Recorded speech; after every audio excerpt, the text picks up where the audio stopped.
நம்முடைய ஸ்டடியை தொடரலாம். ஒரே அடிச்சுவட்டில் நடப்பது.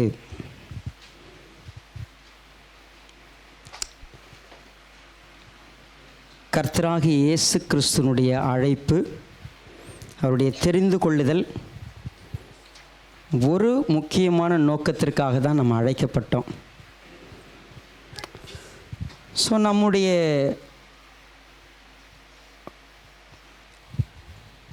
ஒவ்வொருத்தருடைய லைஃபுக்கும் நம்ம ஒருத்தருடைய ஃபுட் ஸ்டெப்பில் நம்ம அப்படி நடக்கணும் அப்படின்னு சொன்னால் அது ஆண்டவராகிய இயேசு கிறிஸ்துவை சொல்கிறோம்.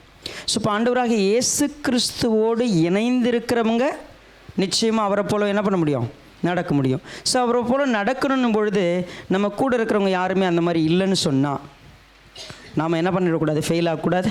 நம்ம அதை தான் என்ன பண்ணோம், கடைசியாக ஒரு சிலர் அப்படி இருப்பாங்க, நம்ம என்ன செய்யணும், சகித்து கிறிஸ்துவை போல் செய்யணும்னு சொல்லி பார்க்குறோம். சரி, நம்ம இணைந்திருக்க முடியாதபடிக்கு இருக்கக்கூடிய அடுத்த முக்கியமான ஒரு சில காரியங்களை நம்ம பார்க்கலாம். ஜெபம் பண்ணி நம்ம கர்த்தருடைய சமூகத்தில் ஒப்பு கொடுப்போம்.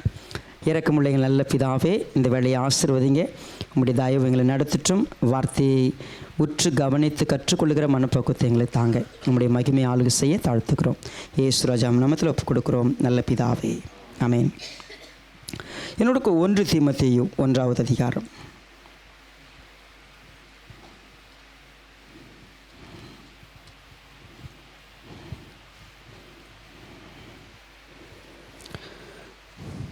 ரெண்டாவது வசனத்தை பாருங்கள். 1வது அதிகாரம் 2வது வசனம். விசுவாசத்தில் உத்தம குமாரனாகிய தீமோத்தேயுவுக்கு எழுதுகிறதாவது, நம்முடைய பிதாவாகிய தேவனாலும் கர்த்தராகிய இயேசு கிறிஸ்துவினாலும் கிருபையும் இரக்கமும் சமாதானம் உண்டாவதாக. வேற்றுமையான உபதேசங்களை போதியாதபடிக்கும் விசுவாசத்தினால் விளங்கும் தெய்வீக பக்திக்கு ஏதுவாக இராமல் தர்க்கங்களுக்கு ஏதுவாக இருக்கிற கட்டுக்கதைகளையும் முடிவில்லாத வம்சவராதுகளையும் கவனியாதபடிக்கு நீ சிலருக்கு கட்டளையிடும் பொருட்டாக நான் மக்கதோனியாவுக்கு போகும்போது உன்னை எபேசு பட்டணத்தில் இருக்க வேண்டிக் கொண்டபடியே செய்வாயாக. கற்பனையின் பொருள் என்னவென்றால், சுத்தமான இருதயத்திலும் நல் மனசாட்சியிலும் மாயமற்ற விசுவாசத்திலும் பிறக்கும் அன்பே. இவைகளை சிலர் நோக்காமல் வீண் பேச்சுக்கு இடம் கொடுத்து விலகி போனார்கள். பிரிவுக்கு அடிப்படையான பேசிக்கான ஒரு காரியம் வீண் பேச்சு. நாம் இணைந்திருக்க முடியாதபடிக்கு நம்மை பிரிக்கிறது எதுன்னு கேட்டிங்கன்னா, நம்ம பேசக்கூடிய வீணான வார்த்தைகள்.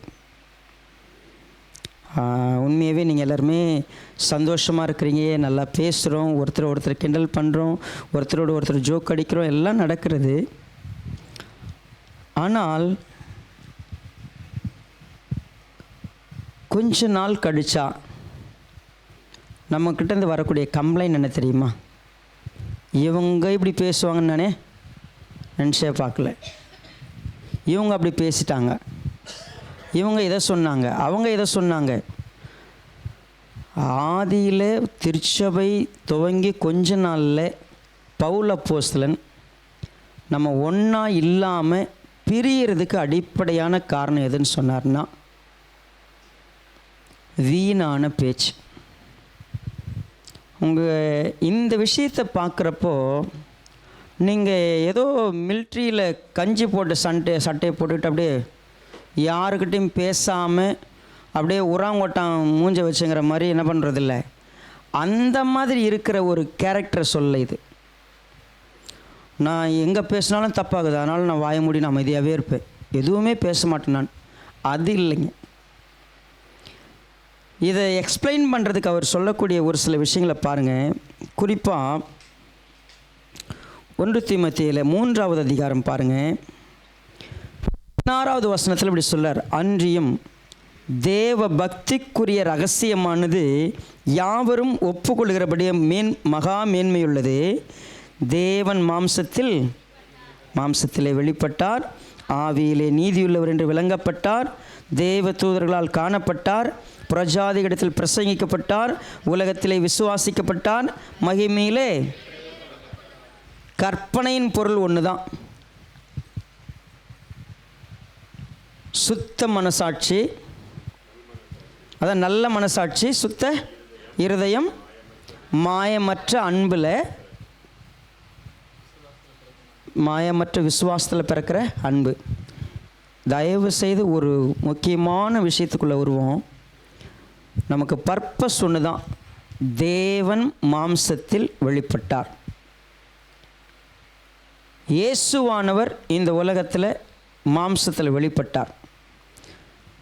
ஆவியில் நீதி உள்ளவர்னு விளங்குச்சு. யாரால் பார்க்கப்பட்டார்? யாரிடத்தில் பிரசங்கிக்கப்பட்டார்?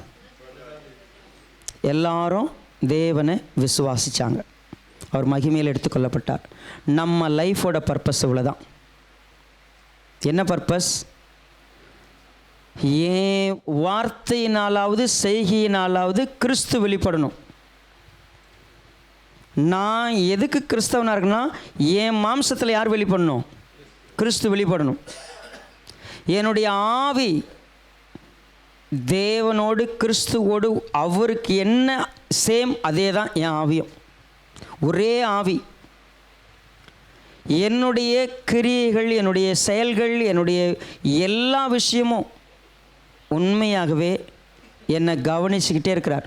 நீங்கள் நல்லா பாருங்கள். 2 முக்கியமான விஷயம். யார் பார்க்குறா பார்க்கல, யாருக்குமே தெரியாது. யாரும் என்னை புரிஞ்சிக்கல. கவலைப்படாதீங்க.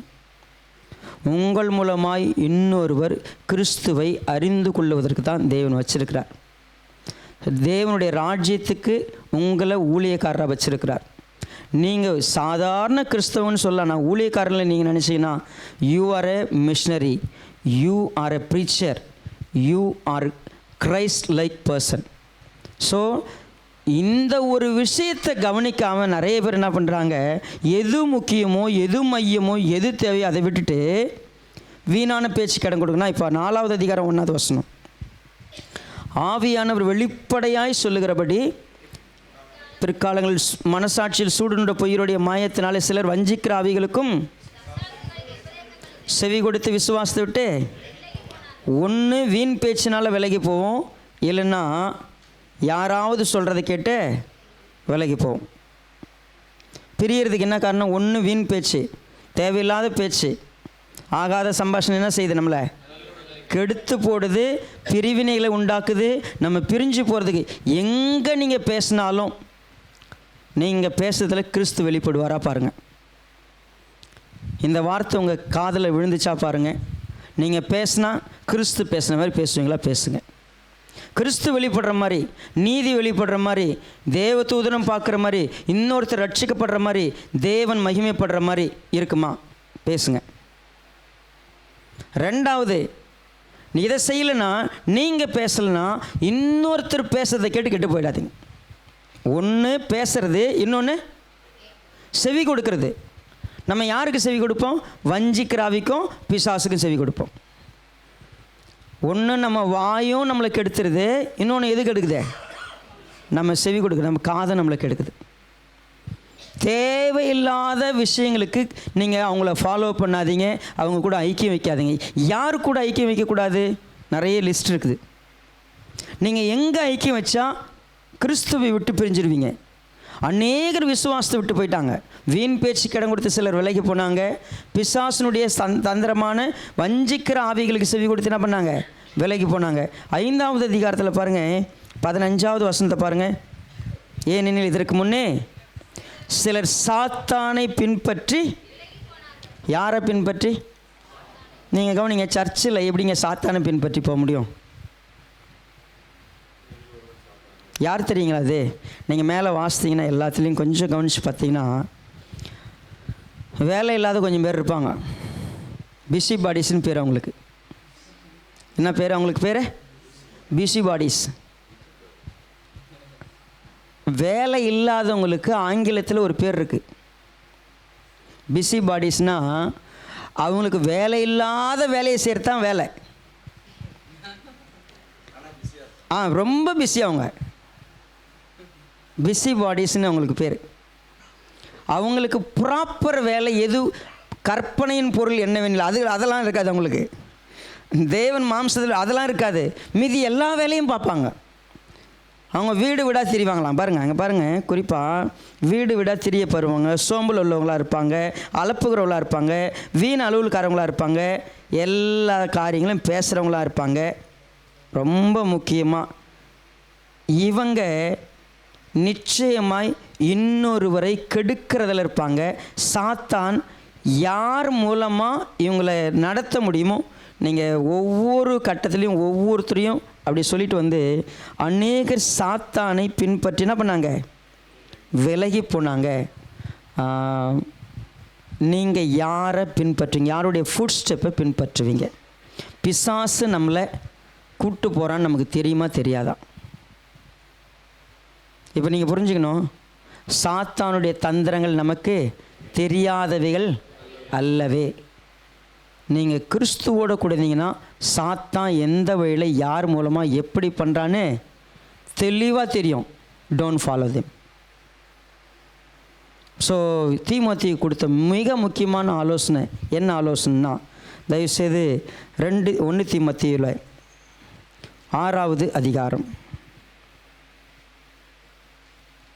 4வது வசனம் பாருங்கள். ஒருத்தங்க ஒருவேளை 3வது வசனத்தில் தேவ பக்திக்கேற்ற உபதேசத்தை ஒப்புக்கல, ஒருவேளை அவங்க அந்த வசனத்தை ஆரோக்கியமான வசனத்தை ஒத்துக்கல, அவங்க இருமாப்புள்ளவனும் ஒன்றும் அறியாதவனும் தர்க்கங்களையும் வாக்குவாதங்களை பற்றிய நோய் கொண்டவனுமாய் இருக்கிறான். அவைகளால் என்ன உண்டாகும்? பொறாமை வரும், சண்டை வரும், தூஷணம் வரும், பொல்லாத சம்சயங்களை உண்டாக்கி கெட்ட சிந்தை உள்ளவர்களாக என்ன பண்ணுவாங்க? சத்தியம் இல்லாதவங்களாக இருப்பாங்க. தேவ பக்தியை சும்மா பேரளவுக்கு வச்சுருப்பாங்க, இல்லை அதில் ஏதாவது ஆதாயம் பார்க்குறவங்களா இருப்பாங்க. இப்படிப்பட்ட மனுஷர்களை என்ன பண்ணும்? மாறுபாடான தர்க்கங்கள் பிறக்கும். அதனால் அவங்கள விட்டு இப்போ நம்ம ஒரே ஸ்டெப்பில் நடக்கிறத பற்றி போகணுன்னா நீங்கள் யார் கூட நடக்கிறீங்கிறது ரொம்ப முக்கியம். உங்கள் அசோசியேஷன் யார் கூட இருக்குது? நீங்கள் யார் கூட செட்டாக இருக்க பார்க்குறீங்க? சத்தியத்தை ஒத்துக்காத ஒருத்தர் கூட நீங்கள் செட் ஆனீங்கன்னா பன்றியோட சேர்ந்த கன்றும், பழமொழி தெரியுமா? ஆமாம் தானே? பன்னியோட சேர்ந்த கன்றுக்குட்டி என்ன செய்யும்? அதுவும் அந்த இடத்துக்கே போயிடும். அதான் ஒரிஜினல். இப்போ நீங்கள் யார் கூட ஐக்கியமாக இருக்க? நீ இப்படிப்பட்டவர்களை விட்டு விலகு. நீ விலகி வந்துரு. தயவு செய்து அவங்க கூட நீ சேராத. ஏன்னா நீ கிறிஸ்துவோடு இருக்கிற. கிறிஸ்துவை விட்டுட்டு மீதி செய்கிற யாரு கூட நீ ஸ்டெப் வைக்காத. நீங்கள் யாரோட கூட உங்கள் பக்கத்தில் இருக்கிறது யார்? நான் இந்த ஸ்டேட்மெண்ட்டை பல வருஷத்துக்கு முன்னாடி ஒரு கதையோடு சொல்லியிருந்தேன். உங்கள் பக்கத்தில் இருப்பது யார்? நீங்கள் டிரைவிங் சீட்டில் உட்காந்துருக்கும்போது பக்கத்து சீட்டில் உட்காந்துங்கிறது தூங்கு மூஞ்சா இருந்துச்சுன்னா நீங்கள் என்ன பண்ணுவீங்க? தூங்குவீங்க. உங்கள் பக்கத்தில் இருக்கிறது யார்? உங்களை அவங்க இம்பேக்ட் பண்ணிக்கிட்டே இருப்பாங்க, உங்களை இன்ஸ்பயர் பண்ணிக்கிட்டே இருப்பாங்க, உங்களை மூவ் பண்ணிக்கிட்டே இருப்பாங்க. அது யார்? நீங்கள் யாரை சூஸ் பண்ண போகிறீங்க? உங்களுக்கு இவங்க ஆவிக்குரியவங்க இல்லை, இவங்க ஜென்ம சுபாவத்துக்குரியவங்க, இவங்க மாம்சத்துக்குரியவங்க உங்களால் டிஸ்டிங்யூஷ் பண்ண முடியலன்னா நீங்கள் முதல்ல முடிவுக்குவாங்க, நீங்களே ஒரு மாம்சத்துக்குரியவங்களாக இருப்பீங்க, நீங்களே ஒரு ஜென்ம சுபாவத்துக்குரியவங்களாக இருப்பீங்க. நீங்கள் ஆவிக்குரியவங்கன்னா உங்களால் ஆவிக்குரியவங்களோட சீக்கிரமாக என்ன பண்ண முடியும்? இணைய முடியும்.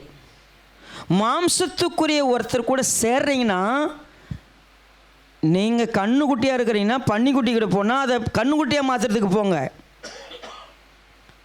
அப்போ உங்களுக்கு தெரியணும் யார் பள்ளத்தில் இருக்கிறா, யார் மேட்டில் இருக்கிறான்னு தெரிஞ்சுக்கணும். 2 பேரும் குருடராக இருந்தால் குருடனுக்கு என்ன பண்ண முடியாது. அப்போ உங்களுக்கு கண்ணு தெரிஞ்சு குருடனுக்கு நீங்கள் வழி காட்டலாம். நீங்கள் அங்கே சேர்றது அவங்க உங்களுக்கு வழி காட்டினாங்கன்னா நீங்கள் அவங்க வழியில் என்ன பண்ணுறீங்க? போயிடுவீங்க. நீங்கள் இப்போது 2 ஆவிக்குரியவங்க ஒன்றா இருக்கலாம், ஒரு மாம்சத்துக்குரியவனோட கூட ஜாயின் பண்ணணுன்னு சொன்னால் நீங்கள் அவங்கள என்ன பண்ணணும்? இழுத்து மேலே விடுறவங்களா இருக்கணும். அவங்க உங்களை இழுத்து எங்கே விட்டுறக்கூடாது. நீங்கள் சொல்லுங்கள், இப்போது ஒரு குழியில் இருக்கிறவனை தூக்கணுன்னா நீங்கள் முதல்ல ஸ்ட்ராங்காக என்ன பண்ணியிருக்கணும்? நின்று இருக்கணும்.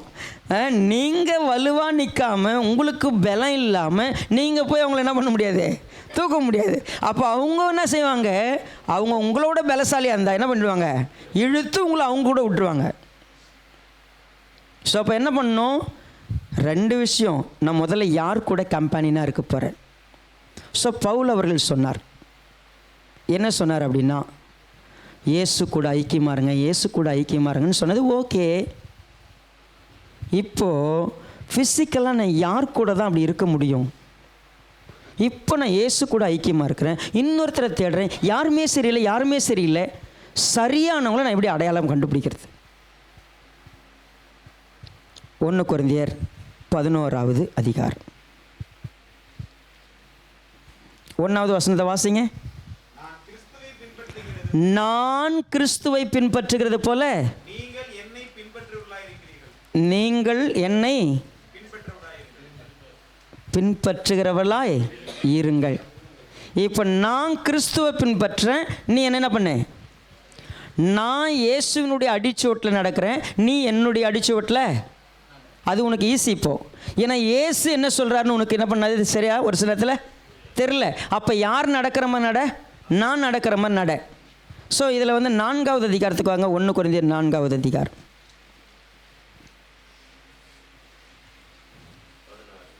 நீங்கள் அங்கே போகிறதுக்கு முன்னாடி 15 பாருங்கள். கிறிஸ்துவுக்குள் தகப்பன்மார் உங்களுக்கு அநேகர். சரி, நிறைய பேர் போதிக்கிறவங்க இருப்பாங்க, நிறைய பேர் டீச்சர் மாதிரியே இருப்பாங்க, ஆனால் தகப்பன் இருக்க மாட்டாங்க. ஹலோ, இப்போ நான் சொல்கிறேன், நிறைய பேர் ஆவிக்குரியவங்கள தோன்றினாலும் ஃபாலோ பண்ணுறதுக்கு எல்லாருமே அப்படி ஃபாலோ பண்ணிட முடியாது. சரியா? இப்போ நான் சொல்கிறேன், எக்ஸாம்பிளுக்கு சொல்கிறேன்.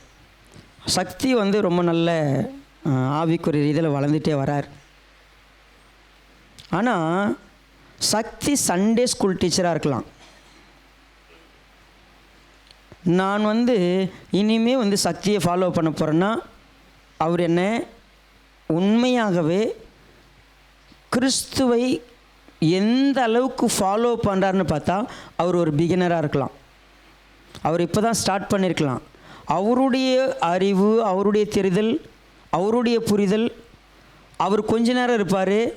ஆனால் அவர் உங்களுக்கு என்னவாக இருக்க முடியாதுன்னா, உங்கள் ஆத்துமாவுக்கு உத்தரவாதம் சொல்கிற ஒரு நபராக இருக்க முடியாது.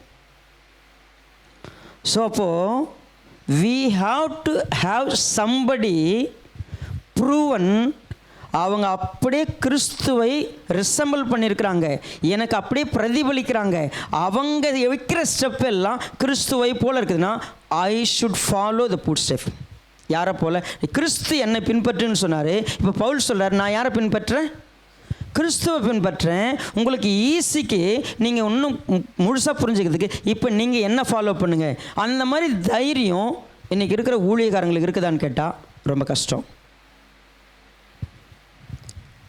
வார்த்தைக்கு சொல்ல நீங்கள் என்ன ஃபாலோ பண்ணுங்க அப்படின்னு வார்த்தைக்கு சொல்லிடலாம். பட் எக்ஸாம்பிளாக ப்ரூவனாக ஒரு ஊழியக்காரன் இருக்க முடியுமான்னு கேட்டால் இட்ஸ் ரேர். ஸோ அப்போது ஏன் இப்படி சொல்லப்பட்டிருது? ஒரு ஊழியக்காரனா யாராக இருக்கணும் அப்படின்னா, ஒரு லைஃப்னுடைய மாடல் தான் ஒரு ஊழியக்காரன். இயேசு கிறிஸ்து என்ன செஞ்சாரோ அதை யார் வாழ்க்கையில் பார்க்கணும்? ஊழியக்காரன் வாழ்க்கையில் பார்க்கணும். ஊழியக்காரனை அப்படியே நான் ஃபாலோ பண்ணணும். இப்போ ஊழியக்காரனா யார்? என்ன ஃபாலோ பண்ணும் பாருங்க. நீங்கள் எல்லாருமே இப்போ விசுவாசம் சர்ச்சுக்கோ நம்பிக்கை சபைக்கோ இப்போ சேலத்துக்கோ உபாத்தியார்களாக இருக்க போகிறீங்க. You are a teachers. நீங்கள் டீச் பண்ண போகிறீங்க, நீங்கள் ஒருத்தவங்களுக்கு சொல்லிக் கொடுக்க போகிறீங்க. பட் உங்களுடைய வழிமுறைகளை எல்லாத்தையும் கம்ப்ளீட்டாக ஃபாலோ பண்ணிட முடியுமான்னா, இயேசுவானவர் சொன்னார், அவங்க சொல்கிற மாதிரி செய்யுங்க, அவங்க செய்கிற மாதிரி. மத்தேயுவில் சொல்லும்போது அப்படி தான் சொன்னார். நீங்கள் என்ன பண்ணுங்கள், அவங்க சொல்கிறதெல்லாம் கரெக்டாக தான் சொல்கிறாங்க, ஆனால் என்ன பண்ண மாட்டாங்க, அவங்க கரெக்டாக செய்ய மாட்டாங்க. அதனால் என்ன பண்ணாதீங்க, ஒருவேளை பரிசேயர் வேத பாரகர் எல்லாத்தையும் அவங்க கரெக்டாக சொல்கிறாங்க, ஆனால் அவங்க செய்கிறதில்ல. சொல்லியும் அவங்க என்ன பண்ணுறாங்க, செய்கிறதில்ல. So don't follow them. Follow பண்ணுறதுக்கு ஒருத்தர் வேணும். நான் ஒரு ஃபுட் ஸ்டெப்பை எடுத்து வைக்கணும்னா இவர் நடந்தபடியே நான் நடக்கணும். யார் நடந்த மாதிரி நடக்கலாம்? அவர் சொன்னார், ஆகையால் என்னை பின்பற்றுகள் ஆகுங்கள் என்று உங்களுக்கு புத்தி சொல்லுகிறேன். எப்படின்னா, குறிப்பாக பாருங்கள், இது நிமித்தமாக கவனிக்கலாம் 17வது வசனம், எனக்கு பிரியமும் கர்த்தருக்குள் உண்மையும் உள்ள என் குமாரனாகிய தீமோத்தேயுவை உங்களிடத்தில் நான் எங்கும் எந்த சபையிலும் போதித்து வருகிற பிரகாரம் கிறிஸ்துவுக்குள்ளான என் நடக்கைகளை அவன் உங்களுக்கு எப்படி ஞாபகப்படுத்துவான்?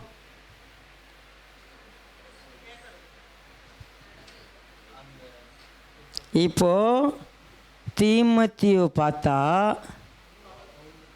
பவுலை நீங்கள் கரெக்டாக அப்படியே பவுல் இப்படி தானே பேசுவார், பவுல் இப்படி தானே செய்வார், பவுல் இப்படி தானே கொடுப்பார், பவுல் இப்படி தானே வருவார். எல்லா விஷயமும் யார்கிட்ட தெரியுது? இப்போது தீமோத்தேயுகிட்ட தெரியுது. இந்த ஒரே அடிச்சுவட்டில் நடக்கிறதுனா என்னன்னு தெரியுங்களா? பவுல் இப்போ இயேசு கிறிஸ்து எப்படி இருப்பார்? பவுலை பார்த்தா போதும். பவுல் எப்படி இருப்பார்? யாரை பார்த்தா போதும்? தீமோத்தேயுவை பார்த்தா போதும். எப்படி இது? நான் கிறிஸ்துவை ஃபாலோ பண்ணுறேன், கிறிஸ்துவை நான் ஃபாலோ பண்ணது மாதிரி என்னை யார் ஃபாலோ பண்ணியிருக்கிறது? தீமோத்தேயு ஃபாலோ பண்ணிக்கிறாரு.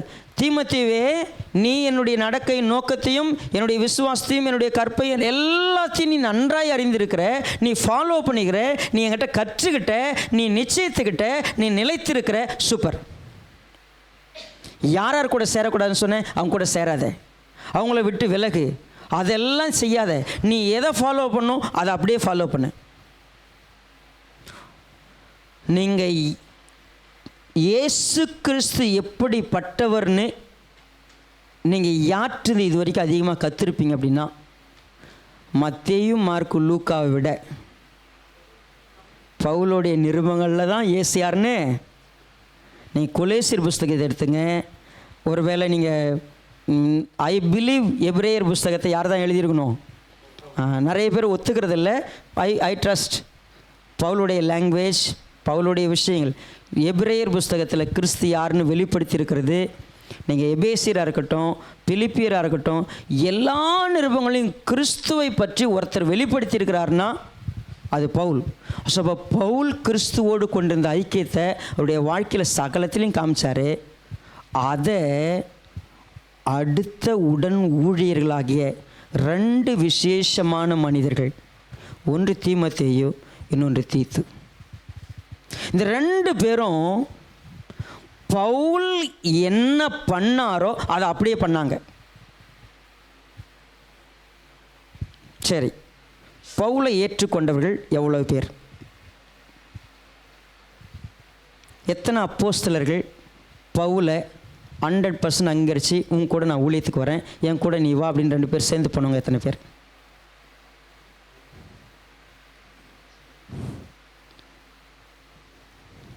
பவுலை ரொம்ப ரெஸ்பெக்ட் பண்ணி பவுல் கூடவே இருப்பேன் அப்படின்னு சொல்லி நின்னவங்க எத்தனை பேர்? பவுலை ஏன் தெரியுமா நிறைய பேர் அங்கீகரிக்கல? பவுலோட ஸ்பிரிட் வேறு மாதிரி இருந்துச்சு.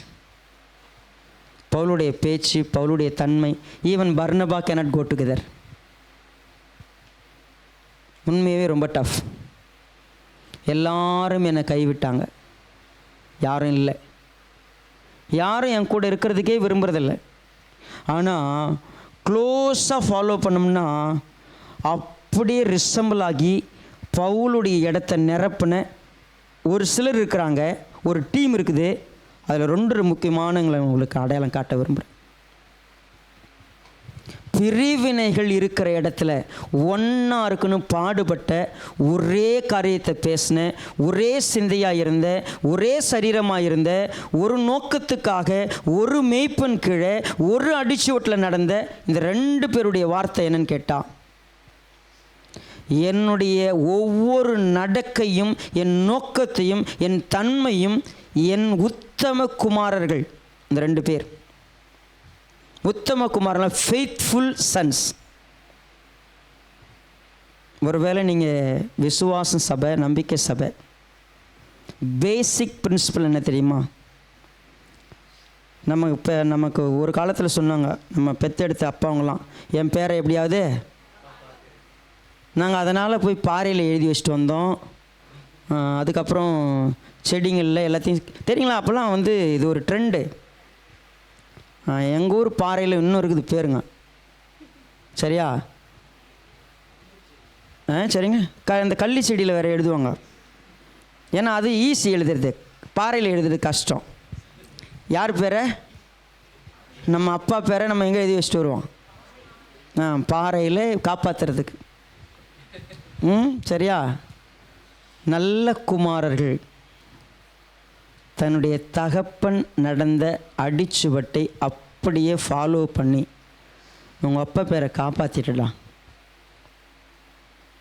நீ உங்கள் அப்பா எவ்வளவு நல்லவர் தெரியுமா? சேம் அப்பனுக்கு தப்பாமல் பிறந்திருக்கிற. இந்த வார்த்தை உண்டு.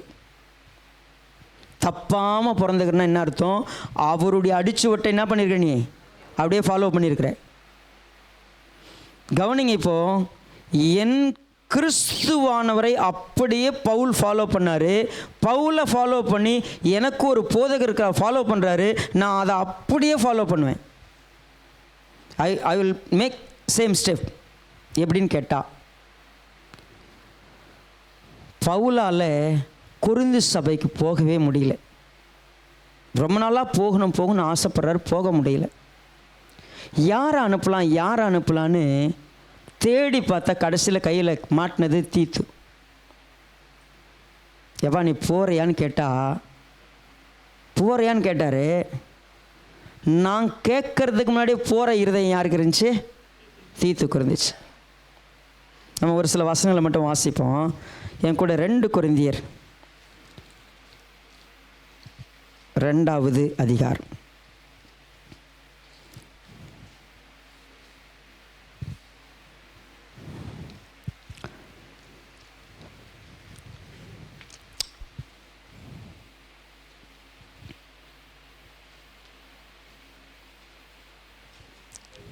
பாருங்க, குறிப்பாக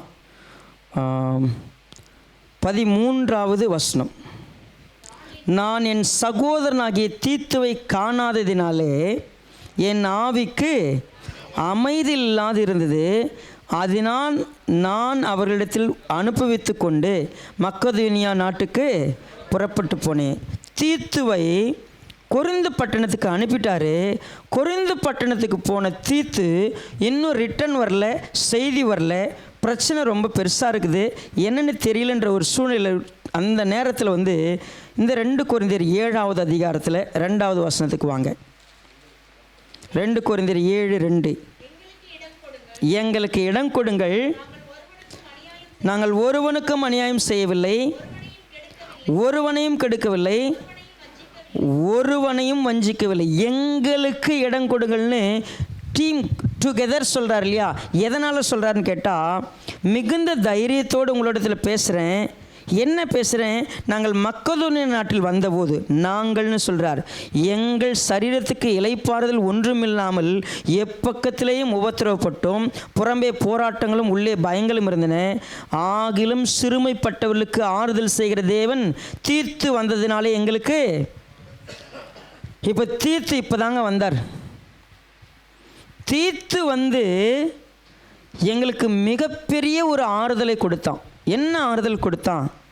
அவன் வந்ததினால மாத்திரம் இல்லை, உங்கள் வாஞ்சையும் உங்கள் துக்கிப்பையும் என்னை பற்றி உங்களுக்கு உண்டான பக்தி வைராக்கியத்தையும் அவன் கண்டு உங்களால் அடைந்த ஆறுதலை தெரியப்படுத்தினாலும் நானும் ஆறுதல் அடைந்து அதிகமாய். இப்போ உங்களுக்கு பேக்ரவுண்டு தெரிஞ்சிருக்கணும். ஒரு சபை பவுலை வேணான்னு வெறுக்கிற ஒரு சபை எந்த சபை? கொரிந்து சபை. அசட்டை பண்ணுற ஒரு சபை கொரிந்து சபை. ஏற்றுக்காத ஒரு சபை கொரிந்து சபை. பிரச்சனை ஆயிடுச்சு. ஒரு தூதுவனை, ஒரு அம்பாசிடர் அங்கே அனுப்பியிருக்கிறார். அவன் போய் கொஞ்ச நாளாக வரல. கொஞ்ச நாள் ஆயிடுச்சு, செய்தி இல்லை. இப்போ மாதிரி இல்லை, உடனே மிஸ் கால் கொடுக்குறதுக்கு வாட்ஸ்அப்பில் போடுறதுக்கு அப்படிலாம் இல்லை. அப்போது தூரத்தில் 500 கிலோமீட்டர் தூரத்தில் இருக்கிறார், செய்தி வரல. ரொம்ப எங்களுக்கு துக்கத்துக்கு மேலே துக்கம் இருந்துச்சு. என்ன நடக்குதுன்னே தெரில. தீர்த்து கொஞ்ச நாள் கழித்து வந்தான். அவன் அந்த கொஞ்ச நாள் என்ன தெரியுமா பண்ணான்? 1 கொரிந்தியரில் சொல்லப்பட்ட பிரச்சனைகள்லாம் இருக்குதுல்ல, எல்லா பிரச்சனையும் தீர்த்து வச்சுட்டு வந்திருக்கிறாங்க. அதனால தான் அவன் எல்லா பிரச்சனையும் அவன் என்ன பண்ணியிருக்கிறான்? தீர்த்து வச்சுட்டு வந்திருக்கிறான். சும்மா வரல. போனவன் பவுலுக்கும் கொரிந்து சபைக்கும் இருந்த பிரிவினையை தீர்த்து வச்சு சரி பண்ணி, அவங்களும் நல்லவங்களாம், பவுலும் நல்லவரான். அதனால் 2 பேரையும் சமாதானம் பண்ணுறதுக்கு அவன் கொண்டு வந்தான் பாருங்க செய்தி. ஐயா, நீங்கள் எப்படி வாஞ்சியாக இருக்கிறீங்களோ அவங்களும் வாஞ்சியாக இருக்கிறாங்க. சரிங்களா? அவங்க நீங்கள் எழுதுனதை பற்றி ரொம்ப துக்கம்லாம் படலை, அவங்க திருந்திட்டாங்க. இப்போ அவங்க நீங்கள் சொன்ன மாதிரி அவங்க ஒன்றும் மனம் திரும்பாமலாம் இல்லை, அவங்க மனம் திரும்பிட்டாங்க. அவங்க இப்போ வருத்தப்பட்டிருக்கிறாங்க, அவங்க துக்கப்பட்டிருக்கிறாங்க. அவங்க மனம் திரும்புதலுடைய கனியை காமிக்கிறாங்க. 7வது அதிகாரம் தான். மனம் திரும்புதலுக்கு என்னென்னலாம் இருக்குதோ அத்தனையும் அவங்ககிட்ட நான் பார்த்தேன். எனக்கு அவங்கள பார்க்குறப்ப இப்போது சர்ச்னால் என்ன தெரியுமா? இப்போ கொரிந்து சபை தான் அப்படின்னு வந்து யார் சொல்கிறது? கவனிங்களேன். பவுலுக்கும் கொரிந்து சபைக்கும் பிரிவினை இருந்தது. ஏக யோசனை இல்லை, ஏக சிந்தை இல்லை, ஒரு சரீரமாக இல்லை, ஒரே ஆவி இல்லை, ஒரே பக்குவம் இல்லை. பிரிஞ்சிருந்த ஒரு சபைக்கு ஒரு தூதனை அனுப்புகிற. யாரை அனுப்பலான்னு தேடினேன். அப்போ தேடினா எனக்கிட்ட இருந்த ஒருத்தன் தீத்து, எப்பா நீ கொரிந்து சபையை போய் ஒப்புரவாக்குற ஊழியத்தை செய்ய அனுப்புனேன். அவன் ஒப்புரவாக்குதலுக்கு போய் என்ன தெரியுமா பண்ணான்? 2 பேரையும் ஒப்புரவாக்குற வேலையை செஞ்சான். என் உள்ளத்தில் எவ்வளோ துக்கம் இருந்துச்சு தெரியுமா கொரிந்து சபையை பற்றி. கொரிந்து சபை கெடுக்கப்பட்டுருமோன்னு பயந்துருந்தேன். இந்த கொரிந்து சபை எப்படிலாம் போயிடுமோன்னு உள்ளத்தில் ரொம்ப துக்கப்பட்டேன். ஆனால் இந்த கொரிந்து சபை இன்னைக்கு மனம் திரும்புகிறது, அது ஒப்புரவாக விரும்புகிறது, சமாதானத்தை விரும்புகிறதுன்னு ஒரு செய்தியை கொண்டு வருவதற்கு நான் ஒருத்தனை அனுப்பல.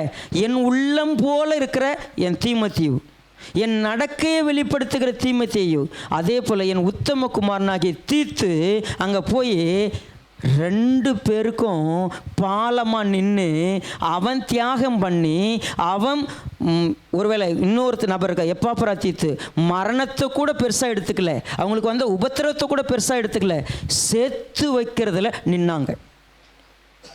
ஆனால் நாம் எப்படி தெரியுங்களா? மறுபடியும் புரிஞ்சுக்கங்க. நமக்கு முதல்ல பவுலை பற்றியே சந்தேகம் வந்துடும்.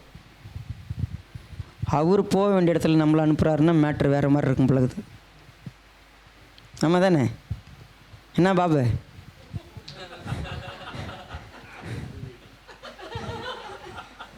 எதுக்கு அனுப்புகிறாருன்னே தெரில. நாம் பொண்ணு அமைதியாக இருந்துட்டு வருவோம். சரியா? என்ன நடந்தால் என்ன நமக்கு என்ன, நாம் ரைட், நம்ம போய் நம்ம வந்துடுவோம். ஆனால் தீத்து அப்படி இல்லை. என்னை அனுப்பினது எனக்கு ஒரு பர்பஸ் கொடுத்தார். என்ன நான் வந்து தீமோத்தேயு பவுல் இந்த டீமில் ஒப்புரவாக இருக்கிறோம். பவுலுக்கும் ஒரே நோக்கம், எனக்கும் ஒரே நோக்கம். பவுலுக்கும் ஒரே மேய்ப்பர், எனக்கும் ஒரே மேய்ப்பர். நாங்கள் எல்லாம் ஒரே மந்தை, நாங்கள் ஒரே சரீரம், ஒரே ஆவி, ஒரே வாய். பவுல் பேசினாலும் ஒரே வாய் தான், நாம் பேசினாலும் ஒரே வாய் தான். இத்தனை வாய் என்ன, எல்லாம் சேர்ந்து 10 வாய் அப்படி இல்லை. நாம் பார்க்குறதும் ஒரே பார்வை, நாம் பேசுகிறதும் ஒரே வார்த்தை. எங்களுக்கு எல்லாருக்கும் ஒரே வார்த்தை, ஒரே தன்மை இருக்கிறதுனால நாங்கள் நடப்பதெல்லாம் ஒரே ஆவியினால ஒரே அடிச்சுவட்டில் நடக்கிறோம். எங்கள் எல்லாத்துக்கும் ஒன்று தான். அப்போ தீமோத்தேயு அனுப்பிட்டு அவன் வந்து சொல்கிறான், என்ன சொன்னான் பாருங்க, வந்து உங்கள் வாஞ்சையை சொன்னான், உங்கள் துக்கிப்பை சொன்னான், என்னை பற்றி உங்களுக்கு உண்டான பக்தி வைராக்கியத்தையும் அவன் பார்த்து சொன்னான். அது மட்டும் இல்லை, நீங்கள் திருந்திடுறதுனால, நீங்கள் ஒப்புரவானதுனால, நீங்கள் மனம் வருந்தி சரியானதை பார்த்து அவனுக்கு தைரியம் வந்துருச்சு, உங்கள் வைராக்கியம் தெரியுது. அதனால் அதை வந்து என்கிட்ட தெரியப்படுத்தினான். இப்போது பவுல் ரொம்ப அழகாக சொல்கிறாரு. 8வது அதிகாரத்துக்கு வாங்க, 6வது வசனம் பாருங்கள். ஆதலால் தீத்து ஒரு முக்கியமான இன்னொரு விஷயத்தை சொல்கிறான். என்ன சொல்கிறான் அப்படின்னா, நான் ரொம்ப கவலைப்பட்டது என்ன அப்படின்னா, கொரிந்து சபையை பற்றி கொடுக்குற விஷயத்தில் உங்களை மாதிரி கஞ்ச பிசினாரிங்க யாருமே இல்லைன்னு நினச்சிட்டு இருந்தேன். மக்கதோனியா நாட்டு மக்கள்லாம் எப்படி கொடுத்தாங்கன்னா, அவங்க மக்கதோனியா நாட்டு சபைகளுக்கு தேவன் நடத்திய கிருபை, கொடுக்குற கிருபை எப்படிப்பட்டதுன்னா, தங்களுடைய மிகுந்த உபத்திரவத்தில் கொடிய தரித்திரமுள்ளவர்களாக இருந்தோம், தாராளமாக கொடுக்குறவங்களா இருந்தாங்க. நீங்கள் கொடுக்கல. ஆனால் இப்போ எனக்கு என்ன ஆச்சரியன்னு கேட்டால், தீத்து உங்ககிட்ட ஸ்டார்ட் பண்ணி விட்டுருக்கிறாரு. கொடுக்குற பழக்கத்தை யார் வளர்த்தது? இப்போ ஊழியத்துக்கு போன மனுஷன் நீங்கள் எல்லாரும் கொடுக்குறவங்களாம் மாறணுன்னு உருவாக்குறது ஈஸி இல்லை. எல்லா பிரச்சனையிலும் sorry okay fine fund raising அப்படிங்கிறது ஈஸி இல்லை. காணிக்கை உருவாக்குறதுங்கிறது ஈஸி இல்லை எல்லா மினிஸ்ட்ரியிலே.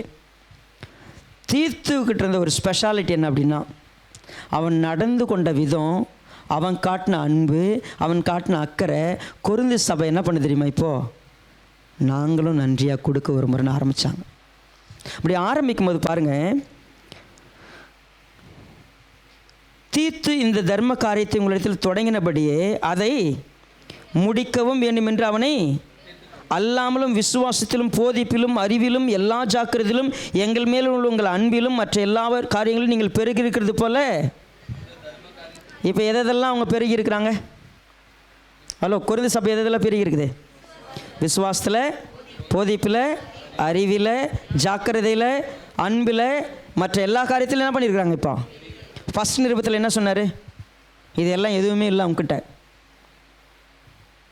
இந்த நிருபத்தில் சொல்கிற இதெல்லாம் நீங்கள் பெருகி இருக்கீங்க. இப்போ எது பெருகணும்? இப்போ கொடுக்குறதும் பெருகணும். சரி, அப்படி சொல்லும் பொழுது 16வது வசனத்தை பாருங்களேன். அன்றியும் உங்களுக்காக இப்படிப்பட்ட ஜாக்கிரதை உண்டாயிருக்கும்படி தீத்துவின் இருதயத்தில் அறிந்த தேவனுக்கு நாங்கள் கேட்டுக்கொண்டதை அவன் அங்கீகரித்தும் அல்லாமல் அவன் அதிக ஜாக்கிரதையாயிருந்து தன் மன விருப்பத்தின்படியே உங்களிடத்துக்கு வர. இப்போ நாங்கள் தான் சொன்னோம் போடான்னு, ஆனால் அதை விட அவன் இருதயத்தில் என்ன இருந்துச்சு? நான் எங்கே போவேன் தெரியுமா? எப்பா பிலிப்பு பட்டணத்துக்கு போய் வரையப்பன்னா டக்குன்னு கிளம்பி போகிறவங்க ஒரு சிலர் இருப்பான். எபேசு பட்டணத்துக்கு நான் அங்கே போயிடுவேன். கொரிந்து பட்டணம் அங்கே மட்டும் நம்மளை அனுப்பிடாதீங்க. ஏன்? விவகாரம் பிடிச்சால் அங்கே மட்டும் நான் என்ன பண்ண மாட்டேன். நீ என்ன அனுப்புகிற இடம் வந்து சாஃப்டான இடமா இருக்குது, ஈஸியான வேலையாக இருந்தால் நான் என்ன பண்ணிடுவேன்? போயிடுவேன். இருக்கிறதுலே பிரச்சனை உள்ள ஆளுக்கிட்டே என்ன அனுப்புனா அந்த ஆளுங்களாம் ஒத்து வர மாட்டாங்க. பாஸ்டர் ஒன்று வேணாம், 10 பேர் ஒன்றா இருந்துட்டீங்க, உங்களை இப்போ நான் 2 பேர் ரூமாக போடணுன்னு இருந்துச்சுன்னா மொதல் விஷயம் என்கிட்ட வந்துருக்கணும், அவங்க கூட என்ன ரூமில் போடாதீங்க. ஆமாம் தானே? சீரியஸ். எதுக்கு அவங்க கூட பாஸ்டர் என்னை இவங்க கூட போட்டுருங்களேன். நம்ம அப்படி தான் இருப்போம். ஏன்?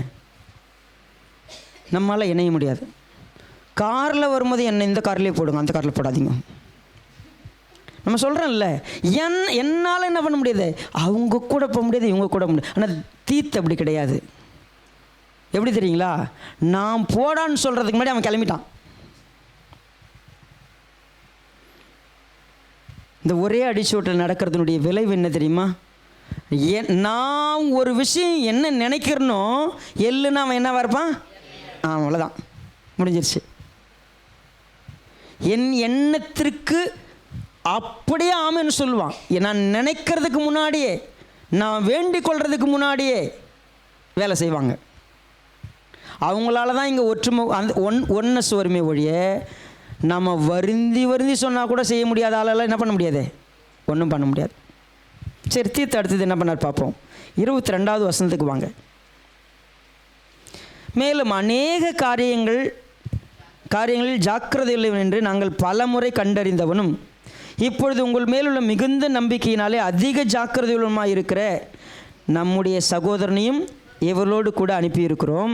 தீத்துவை குறித்து ஒருவன் விசாரித்தால் அவன் எனக்கு கூட்டாளியும் உங்களுக்காக என் உடன் வேலையுமாய் இருக்கிறான் என்றும், எங்கள் சகோதரரை குறித்து ஒருவன் விசாரித்தால் அவர்கள் சபைகளுடைய ஸ்தான அதிபதிகளும் கிறிஸ்துவுக்குள் மகிமையுமாய் இருக்கிறார்கள் என்று நான் ஒரு பெரிய ஸ்டேட்மெண்ட் சொல்கிறேங்க தீத்துவை பற்றி. தீத்துவை நீங்கள் யாருன்னு கேட்டால் அவன் என் உடன் பங்காளி, அவன் உடன் வேலையாள், அவன் என் சகோதரன், அவன் எல்லா விதத்திலும் ஜாக்கிரதையானவன். ஒன்றும் இல்லை, ஒரு வேலை யாற்ற கொடுக்கலான்னு கேட்குறப்ப அவர் சொன்ன சர்டிஃபிகேட் என்ன வேலை? இப்போ கொரிந்து சபை பெரிய ஜனம் பணத்தொகையை சேர்த்துட்டாங்க. யாரா எருசலேமுக்கு எடுத்துகிட்டு போவா அப்படின்னா, நான் ஒரு ஆளை சூஸ் பண்ணி சொல்லட்டுமா? தீத்துக்கிட்ட கொடுத்து அனுப்புங்க. தீத்துவை போல பெஸ்ட்டு பர்சன் நீங்கள் பார்க்க முடியாது. நானே எடுத்துகிட்டு போவேன். இப்போ நான் எடுத்துகிட்டு போகணும், என் கூட இன்னொருத்தனை சேர்க்கணுன்னா நீங்கள் யாரை சேர்க்கலாம்? தீத்துவை சேர்க்கலாம். இந்த காணிக்கை எழுதும்போது 2 பேர் வேறு வேறு ஆள் எண்ணக்கூடாது. ஒரே இருதயத்தார் தான் என்ன பண்ணணும்? செலவு பண்ணும்போது அந்த ஒரே இருதயத்தில் இருக்கிறவங்க வரணும். ஏன் அப்படின்னு கேட்டால், இந்த பணம் கர்த்தருடையது. அது சேர்க்கப்படுவதிலும் ஒரு மனம் வேணும், செலவு பண்ணுறதுலையும் ஒரு யூதாசும் ஒரு பேதுரும் இருந்தால் என்ன ஆகும்? இதுக்கு ஏன் தைலம் வாங்கினீங்க? இதை என்ன பண்ணியிருக்கலாம்? 300 பணத்துக்கு விற்றுடலாமே. இதை வேறு மாதிரி பண்ணலாமே. புரியுதுங்களா உங்களுக்கு? வேறு வேறு ஸ்பிரிட். அது எனக்கு ஒரே ஸ்பிரிட், ஒரே ஆவி, ஒரே நோக்கம், ஒரே மெய்ப்பன், ஒரே அடிச்சூட்டில் நடக்கிற என் கூட நீங்கள் ஒருத்தர் அனுப்பலாம், தீத்து அனுப்பலாம். நான் சர்டிஃபிகேட் தரேன். தீத்து யார் தெரியுமா? என்னை போல் அப்படி இருதயம் உள்ளவன், என்னை போல் ஸ்பிரிட் உள்ளவன். நாங்கள் 2 பேரும் ஒரே அடிச்சுவட்டுகளில் நடக்கிறோம். என்னைக்காவது தீத்து உங்ககிட்ட வந்தப்போ உங்ககிட்ட ஏதாவது லாபம் பார்த்தானா? ஏதாவது பொழிவை தேடினானா? நாங்கள் இருவரும் ஒரே ஆவியுடையவர்களாய் ஒரே அடிச்சுவட்டுகளில் நடந்தோம் அல்லவா? இதான் 12வது அதிகாரத்தில் கேட்ட கேள்வி. அப்போ கொரிந்து சபைக்கு சொல்லப்படுறது என்னன்னா, 2 பேர் ஒன்றா சேர்ந்து நிச்சயமாக இந்த உலகத்தில் கர்த்தருக்காக சமாதானம் பண்ணுகிற ஒப்புரவாகுதலின் ஊழியத்தை செய்ய முடியும். அப்போ அந்த ஒப்புரவாகுதலின் ஊழியத்துக்கு ஒரே ஆவி வேணும், ஒரே சிந்தை வேணும், ஒரே நோக்கம் வேணும், ஒரே தன்மை வேணும். அதை நான் வளர்த்துக்கணும்னா நான் யாரை தெரியுங்களா நம்பணும்? இப்போ திரும்பி எனக்கு முன்னாடி இருக்கிற என் மேய்ப்பனை நான் நம்பணும். எனக்கு கொடுக்கப்பட்டிருக்கிற மேய்ப்பன் உண்மையாகவே கர்த்தரால் அபிஷேகம் பண்ணப்பட்டவங்க. நான் அவங்க கூட நான் ஜாயின் பண்ணணும். அவங்க ஃபுட் ஸ்டெப்பை நான் பார்க்கணும்.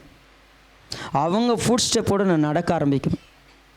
சொல்லப்போனால் நீங்கள் ஒரே மாதிரி இருக்கணும் அப்படின்னா ஒரு 4 ஆலோசனைகளோடு நான் இந்த செக்ஷனை நான் நிறைவு செய்ய விரும்புகிறேன். நீங்கள் இனி வரக்கூடிய காலங்களில் நீங்கள் செய்ய வேண்டிய 4 காரியங்கள், 4 ஸ்பெஷல் காரியங்கள் பிலிப்பியர் நிருபத்துக்கு எடுத்துங்க. இந்த பிலிப்பியரில் அந்த 4 காரியத்தை படிக்கிறதுக்கு முன்னாடி அவர் சொன்ன இந்த வார்த்தையை கவனிங்க. அவர் கொடுத்த சர்டிஃபிகேட்டை கொஞ்சம் கவனிங்க. இந்த ஒரே ஆவியுடையவங்களா ஒரே ஸ்டெப்பில் நடக்கக்கூடியவங்க யாருன்னு பாருங்கள். முதலாவது 2வது அதிகாரத்தில் நம்ம பார்க்குறோம். அன்றியும் 19வது வசனம், நானும் உங்கள் செய்திகளை அறிந்து மனத்தேறுதல் அடையும்படிக்கு சீக்கிரமாய் தீமோத்தேயுவை உங்களிடத்தில் அனுப்பலாம் என்று கர்த்தராக இயேசுக்குள் நம்பியிருக்கிறேன். அது ஏன் என்றால் உங்கள் காரியங்களை உண்மையாய் விசாரிக்கிறதுக்கு என்னை போல மனதுள்ளவன் அவனை என்று வேறொருவனும், மற்றவர்கள் எல்லாரும் கிறிஸ்து இயேசுக்குரியிலே தேடாமல் தங்களுக்குரியிலே தேடுறாங்க. அப்போ நான் ஒருத்தனை அனுப்பலான்னா என் ஃபுட் ஸ்டெப்பில் நடக்கக்கூடிய என் ஆவியுடைய என்னை போல ஒருத்தனை அனுப்புனா அது தீமோத்தேயு அனுப்புவேன். அங்கே தீத்து, இங்கே தீமோத்தேயு. இன்னும் கொஞ்சம் கீழே பார்த்தீங்கன்னா எப்பாப்பரா தீத்து இப்படிலாம் சொன்னார் இல்லையா? ஸோ அதனால் இந்த பிலிப்பியர் நிருபத்தில் சொல்லப்பட்ட முக்கியமான 4 ஆலோசனைகள். 1வது அதிகாரம் 27வது வசனம், நான் வந்து உங்களை கண்டாலும் நான் வராமல் இருந்தாலும் நீங்கள் ஒரே ஆவியிலே உறுதியாய் நின்று. முதல் விஷயம் என்ன தெரியுங்களா? ஒரே ஆவியில். அப்போ ஒரே ஆவியில் இப்போ இருப்போம். இப்போ நீங்கள் எல்லாரும் பார்த்தீங்கன்னா ஒருத்தர் கூட சும்மா இல்லாமல் எல்லாம் எழுதுறீங்க, ஒரே மாதிரி எழுதுறீங்க. நான் எனக்கு பார்த்தா அவ்வளோ சந்தோஷமாக இருக்குது. ஒரே ஆவியில் இந்த கிளாஸ் முடிஞ்சோன்னே உறுதியாக நிற்போமான்னு தெரில. ஒரே ஆவியில் என்ன பண்ண? உறுதியாக என்ன பண்ண? ஒரே ஆத்துமாவில் சுவிசேஷன் விசுவாசத்துக்காக கூட போகிறான்னு ஏற்று போராடக்கூடாது. No second thought. ப்ளீஸ் கவனிச்சிங்க. No second thought, no second opinion. ரெண்டாவது ஒரு ஒப்பீனியன், ரெண்டாவது ஒரு தாட் தேவையே இல்லை. டெசிஷன் மேக்கிங்கா, நம்ம ஒரு விஷயம் முடிவு பண்ணுறோமா, இதை இப்படி செய்கிறோமா, ப்ளீஸ் லெட் அஸ் கோ. நீங்கள் எல்லாம் உங்களுக்கு எல்லாருக்கும் தெரியும், ஒரு சில விஷயங்கள் என் கூட சேர்ந்து இப்போது பயணிக்கிற ஒரு வின்சன் வந்து ஒரு சில ப்ரோக்ராமுக்கு என் கூட இணைகிறாங்க. See, sometime when he gives, pastor இப்படி செய்யலாமா, go ahead, I always tell. நான் அதை கவனிப்பேன், அது எந்த ஸ்பிரிட்டோடு செய்யப்படுது, எந்த நோக்கம். சம்டைம் அந்த நோக்கமும் இதுவும் சரியில்லை, என்ன பண்ணுவேன்? கேன் வி இந்த மாதிரி பார்க்கலாமா? அப்படி தானே இது வரைக்கும் அப்படி தான் போயிட்டுருக்குறோம். ஏன் இந்த பாட்டை இப்போ சூஸ் பண்ணீங்க, இல்லை இந்த விஷயம் ஏன் இப்படி வருது, ஸோ இதுக்கு இது பொருந்துமா, சேஞ்ச் பண்ணலாமா, இப்படி பார்க்கலாமா, ஃபைன், தட்ஸ் இட். அப்புறம் சொன்ன பிற்பாடு என் விருப்பத்தை பாஸ் செய்யலைன்னு ஒருவேளை வின்சன் நினச்சாலோ, என் விருப்பத்தை செய்யலைன்னு நான் நினச்சாலும் என்ன செய்ய தெரியுங்களா? அங்கே என்ன வரும்? கான்ஃப்ளிக்ட் வரும். அது அப்படி கிடையாது. நாட் ஓன்லி வின்சன், இங்கே இருக்கிற அவ்வளோ பேர் நம்ம சேர்ந்து போகும்போது நம்ம உண்மையாகவே இன்றைக்கு இந்த எல்லா அரேஞ்ச்மெண்ட்ஸும் பார்க்குறப்போ நம்முடைய பெஸ்ட் நாலேஜுக்கு நம்ம ட்ரை பண்ணுறோம். பட் இந்த இடத்துக்கு முன்னாடி என்ன பண்ணல, நான் நேரடியாக வரல. இங்கே கொசு கடிக்குமான்னு படுத்து தூங்கி பார்க்கல, சரியா? தண்ணி கரெக்டாக வைப்பாங்களான்னு எனக்கு தெரியாது. பட் குறைபாடுகள் நிச்சயமாக என்ன பண்ணும், எவ்வளோ ப்ரிப்பரேஷன் இருந்தாலும் என்ன பண்ணும், வந்துடும். பட் இப்போ வந்த நோக்கம் என்ன தெரியுமா? நான் நல்லா தூங்கவே இல்லை, நான் நல்லா சாப்பிடவே இல்லை, எனக்கு இப்படி அது இல்லை பிரச்சனை.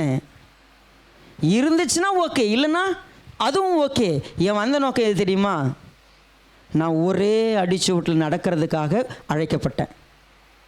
என் நோக்கம் அது. நான் வழக்கமாக கொஞ்சம் லேட் நைட்டாக படுத்தனா கொஞ்சம் காலையில் தூங்குவேன். எப்போ கேம்பாக இருந்தாலும் சரி, எப்போ பேசுன்னு இருந்தாலும் சரி, எனக்கு ரொம்ப முக்கியம் எது தெரியுமா? நான் இப்போ இன்றைக்கு நைட்டு போய் நல்லா படுத்து செவ்வாய்க்கிழமை காலைல வரைக்கும் என்ன பண்ணலாம், கொஞ்சம் எக்ஸ்ட்ரா தூங்கலாம், தப்பில்லை. ஆனால் இன்றைக்கு நான் தூங்கிட்டேன்னா உங்களுக்கு கொடுக்கக்கூடிய ஆகாரத்தில் குறை வைக்கிறோம்னு நான் மாறிடக்கூடாது. காலையில் 4:30 மணிலேருந்து உட்காந்துருக்கிறேன், 1 மணிக்கு தான் படுத்தேன். காலையில் 4:30 மணிலேருந்து வந்து தனியாக தூங்குறவங்க ரூமை டிஸ்டர்ப் பண்ணாமல் தனியாக ஒரு ரூம் இருந்துச்சு, வந்து உட்காந்து எவ்வளோ நேரம் நான் மறுபடியும் எல்லாத்தையும் படிக்க முடியும். திரும்ப படிக்கிறேன். எதற்கு? என் நோக்கம் அது. நான் இங்கே தூங்க வரல, இங்கே வந்தது சாப்பாடு வேணும் உண்மை. பட் அதில் ஏதாவது ஒன்று மிஸ்டேக்காக இருந்துச்சுன்னா ஃபைன், எனக்கு அது ஒரு விஷயமே இல்லை. அதனால் நான் எதை பற்றி கொள்ளணுமோ, காரியத்தினுடைய மையம் எது, அதை விட்டுட்டு வேறு எதுக்கும் போயிடக்கூடாது. மீதி எது வந்தாலும் take it easy, that's fine. அந்த இடத்துக்கு வந்துடணும். நான் கூட போராடின ஒழிய என்ன பண்ணக்கூடாது, எதிர்த்து செகண்ட் எனக்கு ஆப்போசிட்டில் நின்றுடக்கூடாது, என் ஸ்பிரிட்டுக்கு மாறிடக்கூடாது. எது நடந்தாலும் நான் கூட நிற்பேன். அது ரைட்டாக போச்சு தப்பாக போச்சு எனக்கு பிரச்சனை இல்லை. I will stand together. ஏன்னா எங்கள் நோக்கம் ரைட்டு, என்ன கிடையாது அதில் நடைபெறதில். பார்த்தீங்கன்னா தீர்த்து வர்றது கொஞ்சம் லேட்டாக இருக்கலாம், இன்ஃபர்மேஷன் போகாமல் இருந்திருக்கலாம், இல்லை விஷயங்கள் என்னென்னவோ இருந்து. எங்கள் நோக்கம் நான் அனுப்ப நினைக்கிறதுக்கும் அவன் கிளம்புனதும் ஒன்றா இருந்துச்சு. நாங்கள் என்ன சொன்னோமோ அதை அவன் கரெக்டாக அங்கே செஞ்சுருக்கிறான். நாங்கள் என்ன எதிர்பார்த்தோம், சபை என்ன வாங்கணும், அதை கரெக்டாக செஞ்சுருக்கிறான். ஏன் இத்தனை நாள் ஆச்சு, அதெல்லாம் எங்களுக்கு பிரச்சனை கிடையாது. சேம் ஸ்பிரிட், ஒரே நோக்கம், ஒரே தன்மை. அதனால் நான் இருந்தாலும் சரி, நான் இல்லைனாலும் சரி, யூ வில் சி பிப்ரவரிலேருந்து second week I won't be with விசுவாசம். Every second week I won't be in விசுவாசம். ஃப்ரம் நெக்ஸ்ட் மந்த் நான் விசுவாசத்தில் இருக்க மாட்டேன். ஆனால் விசுவாசத்தில் போதகர் இல்லைங்கிற ஒரு விஷயமே கிடையாது. இங்கே இருக்கிற இங்கே ஒரு 25 பேர் வந்திருக்கு, 20 பேருங்குது விசுவாசத்தில். இந்த 20 பேரும் நாங்கள் ஒரே நோக்கத்துக்கு இருக்கிறோம். யார் முன்னாடி நின்னாங்கிறதெல்லாம் எங்களுக்கு மேட்ரு இல்லை, யாருக்கு மைக் கொடுத்தாருங்கிறதெல்லாம் எங்களுக்கு விஷயம் இல்லை. எங்கள் அத்தனை பேருக்கும் ஒரே பர்பஸ். எங்கள் அவ்வளவு பேரும் ஒன்றை நாங்கள் மையப்படுத்துவோம், கிறிஸ்துவை வெளிப்படுத்துவோம். நான் வந்தாலும் சரி வரலனாலும் சரி, நான் இருந்தாலும் சரி இல்லைனாலும் சரி, நம்பிக்கை இப்போ சபை சேம். நாங்கள் இருக்கிறோம் இல்லைலாம் அது மேட்ரே இல்லை உங்களுக்கு. நீங்கள் என் கூட போராடுறவங்களா இருக்கணும். ஒரே ஆவியில், ஒரே ஆத்துமாவில், ஒரே சிந்தையில், ஒரே நோக்கத்துக்குள்ள நம்ம எல்லாம் ஒரே அடிச்சுவட்டில் நடக்கணும். இது முதல் ஆலோசனை. பாருங்கள், அவர் என்ன சொல்லி முடிக்கிறார்? நீங்கள் எதிர்க்கிறவர்களால் ஒன்றும் வரலாதிருக்கிறீர்கள் என்று நான் கேள்விப்படும்படிக்கு எவ்விதத்திலும் நீங்கள் கிறிஸ்துவின் சுவிசேஷத்துக்கு பாத்திரராக மாத்திரம், வேறு எதுக்காகவும் நடந்துக்கூடாது. கிறிஸ்து என்ன நினைக்கிறாரோ, என்ன சொன்னாரோ, கிறிஸ்துவின் சுவிசேஷம் என்ன? நீங்கள் தேவனோடு ஒப்புரவாகுங்கள். அவ்வளோதான். ஒருத்தனை கிறிஸ்துவோடு இணைக்கிறது, தேவனோடு இணைக்கிறது. அதுக்காக இயேசுவானவர் என்ன வந்து செஞ்சார், எப்படி ரட்சிப்பு கிடச்சிருக்கு, எல்லாம் அதுக்குள்ளே அடங்கும். இப்போ நம்ம படிக்கிற சுவிசேஷம் என்ன? ஒருத்தரை என்ன பண்ணுறாரு? அவரே தேவனோடு ஒப்புரவாக்குறது. அப்போ இனிமேல் சபை என்பது ஒரே பார்வையில், ஒரே நோக்கத்தில், ஒரே தன்மையில். மேபி சொல்கிறேனே, அந்த பேசக்கூடியதில் பாபுக்கிட்ட ஒரு வேளை இன்னும் முதிர்ச்சி இல்லாமல் பேசலாம், முத்துப்பாண்டி அவசரப்படலாம், என்ன எனக்கு அதெல்லாம் மேட்டர் இல்லை. முத்துப்பாண்டி பேசின ஸ்டைலை நான் விமர்சிக்க வரல. முத்துப்பாண்டி பேசினதனுடைய சாராம்சத்துக்கு தான் நான் என்ன பண்ணணும், பார்க்கணும். என்ன பாபு இப்படியே பேசுங்கிறான்? அப்படி இல்லை. பாபு திக்கு வாயனாக இருக்கலாம். திக்கு வாயனை ஆண்டவர் சொன்னார், நான் தான்டாப்பா உன்னை படைத்தேன், உன் திக்கு வாய் எனக்கு தெரியாது, நீ போடான்னு அனுப்புனது அவர். இங்கே வந்து அவர் என்ன திக்கி திக்கி பேசுங்கிறாரு, நம்ம பேசினதுமே அது வேஸ்ட்டு. திக்கு வாயனை தானே அவர் கூப்பிட்டாரு, அம்மா தானே. நாம் அதில் அதுக்கு மேட்ரே இல்லை. ஏன் ஒல்லியாக நிற்கிறாரு, ஏன் குண்டா நிற்கிறாரு, ஏன் கண்ணாடி போட்டிருக்கிறாரு, ஏன் இப்படி பேச, எனக்கு அது விஷயம் இல்லை. விஷயம் ஒன்று தான், கர்த்தரை வெளிப்படுத்துவதற்கு, சுவிசேஷம் சேர்றதுக்கு என்ன செய்யணும்? அதற்கு நாம் சேர்ந்து நிற்கணும், இணைந்து நிற்கணும். ரைட், இது முதல் காரியம். ரெண்டாவது காரியம் 2:12, ஆதலால் எனக்கு பிரியமானவர்களே, நீங்கள் எப்பொழுதும் கீழ்ப்படுகிறபடியே நான் உங்களுக்கு சமீபமாக இருக்கும்போது மாத்திரமல்ல, நான் தூரமாக இருக்கிற இப்பொழுதும் அதிக பயத்தோடும் நடுக்கத்தோடும் உங்கள் ரட்சிப்பு நிறைவேற என்ன பண்ணும்? பிரியமானவர்களே, கடைசி வரைக்கும் உங்களுக்கு ஒரு லீடர் கொடுத்துருக்கிறாரா? ஒபே, கீழ்ப்படுகிறதுல ஒரு நாளும் சுணக்கம் காட்டக்கூடாது, ஒரு நாளும் தயக்கம் காட்டக்கூடாது, ஒரு நாளும் கேள்வி கேட்கக்கூடாது. சக்ஸஸுக்கு நெப்போலியனை சொல்லுவாங்க. ஏன் அப்படின்னா, soldiers without question they obeyed him. அந்த ஆர்மி ஜெயிச்சிச்சுன்னா, கிறிஸ்துவின் ஆர்மி ஜெயிக்கணுமா? No question at all. தேவ பிள்ளைகள் பயத்தோடு நடுக்கத்தோடும் கீழ்ப்படிதலோடு நம்ம இருந்தோம்னா நிச்சயம் ஒரே ஸ்டெப்பில் நம்ம நடக்க முடியும். மூன்றாவது ஆலோசனை,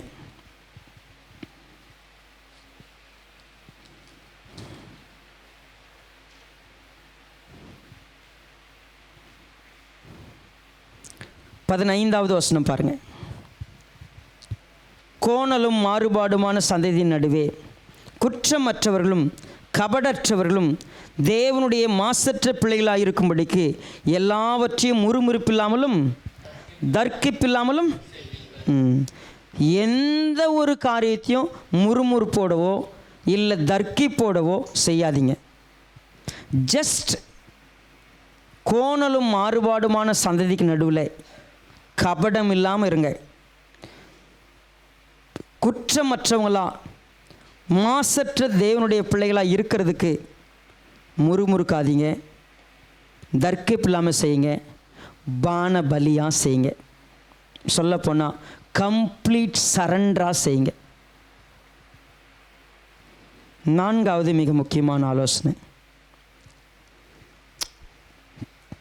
3வது அதிகாரம் 17வது வசனம். சகோதரரே, நீங்கள் என்னோடு கூட கிறிஸ்துவின் அடிச்சுவட்டை பின்பற்றுகிறவர்களாகி நாங்கள் உங்களுக்கு வழிகாட்டுகிறபடி நடக்கிறவர்களை மாதிரிகளாக. நான் கிறிஸ்துவின் அடிச்சுவட்டில் நடக்கிறேன்.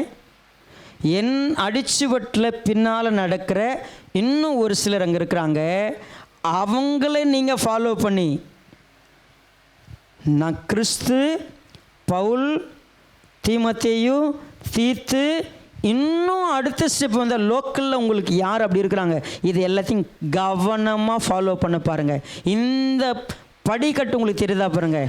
மேலே கிறிஸ்து இருக்கிறாரு, அடுத்து பவுல் இருக்கிறாரு, தீமோத்தேயு, தீத்து இருக்கிறாங்க. ப்ராக்டிக்கலாக உங்களுக்கு எக்ஸாம்பிளாக இருக்கிற ஒரு சிலர் இருக்கிறாங்க. அவங்க எக்ஸாம்பிளை நீங்கள் எப்படி சூஸ் பண்ணணும்னா எபிரேயர் 13 இருக்குது 7வது வசனம். அவங்க கரெக்டான எக்ஸாம்பிளாக நீங்கள் எப்படி சூஸ் பண்ணுவீங்க? அவங்களுடைய விசுவாசத்தின் நடக்கையினுடைய முடிவை நன்றாய் சிந்தித்து நீங்கள் அவங்கள ஃபாலோ பண்ணுங்கள். ஸோ இப்போ ஸ்டெப் பை ஸ்டெப்பாக பார்க்கலாம். என் கண்ணு முன்னால் ஒருத்தவங்க இருக்கிறாங்க, எனக்கு மேலே இன்னும் பெஸ்ட் எக்ஸாம்பிள்ஸ் இருக்கிறாங்க. சாலிதான் பாஸ்டர் இருக்கிறாரு, அதுக்கு மேலே உண்மையாகவே நான் பிப்ளிக்கல் எக்ஸாம்பிள் பார்க்குறேன், பவுல் பார்க்குறேன், கிறிஸ்து பார்க்குறேன். நான் சரியாக ஒரே ஸ்டெப்புக்குள்ளே வரணுமா? நான் அதை பார்க்கணும். ஏன்னா வேறு சிலர் வேறு விதமாக நடக்கிறார்கள். அவர்கள் கிறிஸ்துவின் சிலுவைக்கு பகஞ்சென்று உங்களுக்கு இப்பொழுதும் கண்ணீரோடு சொல்லுகிறேன். ஏன்னா பூமிக்குரியதை ஃபாலோ பண்ணுற யாராலும் இணைய முடியாது. நம்முடைய குடியிருப்பு பரலோகத்தில் இருக்கிறது. அங்கே இருந்து கர்த்தராக இருக்கிற இயேசு கிறிஸ்து எனும் ரட்சகர் வர எதிர்பார்த்து காத்து கொண்டிருக்கிறோம். ஸோ அதனால் தயவு செய்து ஒரே ஃபுட் ஸ்டெப்ஸில் நடக்கணுமா? ப்ளீஸ் ஒரு பெஸ்ட் எக்ஸாம்பிளை நீங்கள் ஃபாலோ பண்ணுங்கள். தீத்துவை பாருங்கள், தீமோத்தேயுவை பாருங்கள், எப்பாப்புரா தீத்துவை பாருங்கள், சாலிதான் பாஸ்டரை பாருங்கள், பாஸ்டர் ஸ்டீஃபனை பாருங்கள். we will join together. நம்ம எல்லாம் சேர்ந்து இணைந்து கட்டுறதுக்கு கர்த்தர் நம்மளை அழைச்சிருக்கிறார். நம்ம ஒரே ஸ்டெப்பில் கால் எடுத்து வைக்க போகிறோம். அப்படி செய்யணுமா? எதெல்லாம் நீக்கி போடணும். நீங்கள் உண்மையாகவே எதெல்லாம் எடுக்கணும். எனக்கு இந்த பழக்கம் இருந்துச்சு. நான் வீண் பேச்சுக்கு இடம் கொடுத்துருக்குறேன், நான் பிசாசுக்கு செவி கொடுத்துருக்குறேன், நான் வேறு யாரையோ ஃபாலோ பண்ணியிருக்கிறேன். இது எல்லாம் என்னை உண்மையாக விலக செஞ்சுருக்குது, எதிரடியாக போக செஞ்சுருக்குது. ஒரு சிலர் வேறு விதமாக போயிருக்கிறாங்க. நான் அப்படி தான் இருந்திருக்கிறேன். இன்றைக்கு கர்த்தர் என்னை தனியாக கூப்பிட்டு என்ன சொன்னார் தெரியுமா? இவ்வளோ காலம் நீ யோசித்தது, நீ சிந்திச்சது, நீ தப்பு எல்லாம் புரியுது, எனக்கு உனக்கே புரியுது, அது புரிஞ்சுக்கிட்ட. ஆனால் இப்போ செய்யணுமா? உனக்கு 4 ஆலோசனை. 4 விஷயம் என்னென்ன? முதல் விஷயம் என்ன? ஒரே ஆவியில் உறுதியா, ஒரே ஆத்மாவில் கிறிஸ்துவுக்காக கூட போராடுறது வேணும். கூட போராடுறதுன்னு என்ன தெரியுமா? எனக்கு நான் சண்டைக்கு போகும்போது எதிராளி பார்க்கும்போது என்ன பண்ணக்கூடாது? நிற்கக்கூடாது. எத்தனை முறை என்னை தனியாக விட்டுக்கிறீங்க. சாதாரண பிரச்சனையில் கூட சொல்கிறேன், சாதாரண பிரச்சனையில் கூட நான் தனியாக நின்று இருக்கிறேன். ஆனால் இப்போ சபையில் ஊழியத்துக்காக என்னோடு கூட நிற்கிறவங்க எத்தனை பேர்? நான் கூட நிற்கிறேன் பாஸ்டர், உங்கள் பக்கம் நான் நிற்பேன்.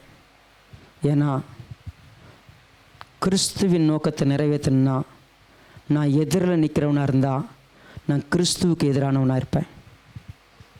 நான் உங்கள் கூட நிற்கிறேன், உன் பக்கம் நிற்கிறேன், வாங்க நான் கைப்பிடிச்சிக்கிறேன். என்னால் உங்கள் சேர்த்து செய்ய முடியாது, ஆனால் உங்களை நான் என்ன பண்ண முடியும்னா, நீங்கள் மேலே ஏறதுக்கு என்னால் பிடிக்க முடியும். உங்களை நீங்கள் எந்திரிச்சு எதை வேணால் நீங்கள் செய்யுங்க, நான் உங்களை ஸ்ட்ராங்காக பிடிக்கிறேன், உறுதியாக நான் நிற்கிறேன் உங்கள் கூட. எத்தனை பேர் இன்றைக்கி சொல்லுவீங்க? நான் நிற்கிறேன் உங்கள் கூட கூட போராடுறதுக்கு. நான் இருந்தாலும் இல்லைனாலும் தேவனுடைய வார்த்தைக்கு நான் அப்படியே கீழ்ப்படிவேன். நான் உங்களை பார்க்குறேன் பார்க்கல, நீங்கள் நான் அந்த இடத்துல இருக்கிறேன் இல்லை, நான் உண்மையாகவே கிறிஸ்துவின் சுவிசேஷம் போய் சேர்றதுக்காக நான் என்ன தெரியுங்களா செய்வேன்? முழுமையாக, அடுத்த வசனம் சொல்கிறாரு, நான் முழுமையாக கீழ்ப்படிவேன், நான் பிரயாசப்படுவேன். என்னுடைய பிரயாசம் அங்கே இருக்கும், என்னுடைய முயற்சி அங்கே இருக்கும், என்னுடைய சகலமும் அங்கே செய்வேன் நான். மூன்றாவது, ஒரு காலமும் நான் முறுமுறுக்கிறவனா இருக்க மாட்டேன், தர்க்கிப்பு செய்கிறவனா இருக்க மாட்டேன். நான் கபடம் இல்லாமல் நிச்சயமாக நான் செய்கிற எதுவும் வீணாகலை, பிரயாசப்பட்டது எதுவும் வீணாகலைங்கிற மகிழ்ச்சி கிறிஸ்துவினால் உண்டாயிருப்பதற்கு நான் முறுமுறுப்போ தர்க்கிப்போ இல்லாமல் முழுமையான பான பலியாக ஒப்பு கொடுப்பேன். நான்காவது, சரியாக என்னை நடத்துகிறவங்களை நான் என்ன பண்ணுவேன்? மாதிரியாக எடுத்துக்கிட்டு நான் பின்பற்றுவேன். ஒரே அடிச்சுவட்டில் நடக்கணும்னா இது ரொம்ப இம்பார்ட்டன்ஸ். ஸோ நாம் இன்றைக்கி ஒரு தீர்மானத்துக்குள்ளே வரலாம். இது ஸ்டீஃபனோட வார்த்தைன்னா நீங்கள் அப்படியே விட்டுருங்க. என்னையும் சேர்த்து தேவன் நம்மக்கிட்ட பேசியிருக்கிறார். நாம் ஒரு சபையை அருமையாக கட்டணும், நம்மை கொண்டு தேவன் பிரகாசிக்கணும், பெரிய காரியங்கள் நடக்கணும்னா நம்ம கொஞ்சம் நேரம் ஜெபம் பண்ணலாம். ஒருவேளை நீங்கள் உட்காந்தாலும் சரி, முட்டி போட்டாலும் சரி, நின்னாலும் சரி, that's up to you. I want to invite you to pray. நாம் எதுவரையில் தேறி இருக்கிறோமோ அது முதல் ஒழுங்காய் நடந்து கொண்டு ஒரே சிந்தையாக இருப்போமாக. ஒரே ஒழுங்குக்குள்ளே வருவோம். நம்மில் கிறிஸ்துவுக்கு ஒப்பாக மறுரூபப்படணும் விரும்புகிற யாவரும் இந்த சிந்தையாயிருக்க கடவோம். கிறிஸ்து இயேசுக்குள் தேவன் அழைத்த பரம அழைப்பின் பந்தய பொருளுக்காக இலக்க நோக்கி ஓடுவோம்.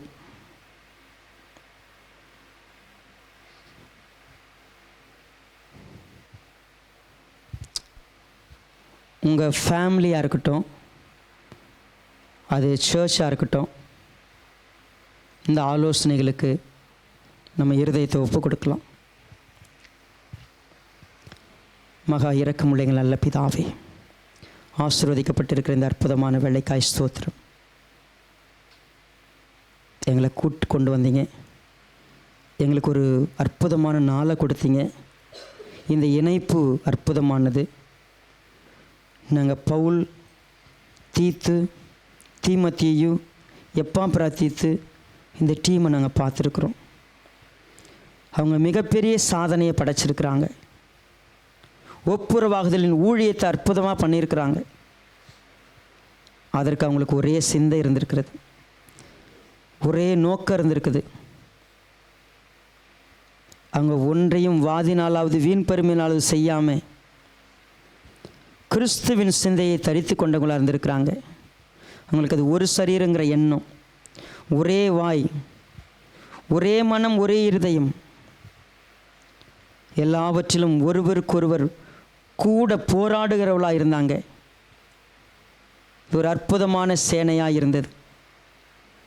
நாங்கள் பிரிந்து கடந்ததினாலே இன்றைக்கு வரைக்கும் தோற்று கொண்டிருந்திருக்கிறோம். எங்களை நீர் இன்றைக்கு கூட்டி சேர்த்திருக்கிறீர், குடும்பமாக்கியிருக்கிறீர், உறவாக்கியிருக்கிறீர். இனி நாங்கள் மாம்சத்தின்படி ஒருவரையும் அறியாமல் நாங்கள் ஆவிக்குரியவர்களாக, இது ஆவிக்குரிய குடும்பமாக, சகோதரனாக சகோதரியாக எங்களுடைய இலக்கை நோக்கி சரியாய் பயணிக்கிற ஒரு பந்தமாக இருக்க கர்த்தர் உதவி செய்யுங்க. இனி வரக்கூடிய காலங்களிலே ஊழியங்களை அற்புதமாக நடத்தி கொடுங்க. நாங்கள் ஒருமனப்பட்டு எல்லா காரியங்களையும் செய்ய பலன் கொடுங்க. ஒருவருக்கொருவர் நாங்கள் எந்த அளவுக்கு உறவை உண்டாக்கப் போகிறோம் என்பதில் கவனமாக இருக்க உதவி செய்யுங்க. என்னுடைய வார்த்தைகளில் கவனமாக இருக்க உதவி செய்யுங்க. வேறு யாருக்கும் செவி கொடுக்காமல் எப்படிப்பட்டவர்களாக இருந்தாலும் கர்த்தருக்கு செவிகளாய் மாற உதவி செய்யுங்க. உங்களுடைய தெய்வீக அன்பு எங்களை நடத்திற்றும். எங்களுக்குள்ளாக இப்படிப்பட்ட ஒரு அன்பின் பிணைப்பை கர்த்தர் உருவாக்கி இதன் மூலமாய் கர்த்தருடைய நாம மகிமைப்பட ஒப்புக் கொடுக்குறோம். உம்முடைய கிருபை ஆளுகை செய்யட்டும். மீதியான நேரங்களையும் எல்லா விஷயங்களையும் கர்த்தர் பொறுப்படுத்தாங்க. என்னுடைய ஐக்கியத்தை கர்த்தர் தொடர்ந்து பலப்படுத்தும்படியாக அர்ப்பணித்து மீட்பெரும் இரட்சகருமாயிருக்கிற கர்த்தராகிய இயேசு கிறிஸ்துவின் நாமத்தில் தாழ்மையோடு வேண்டிக் கொள்கிறோம் நல்ல பிதாவே. ஆமேன். Okay, thank you. உட்காரலாம்.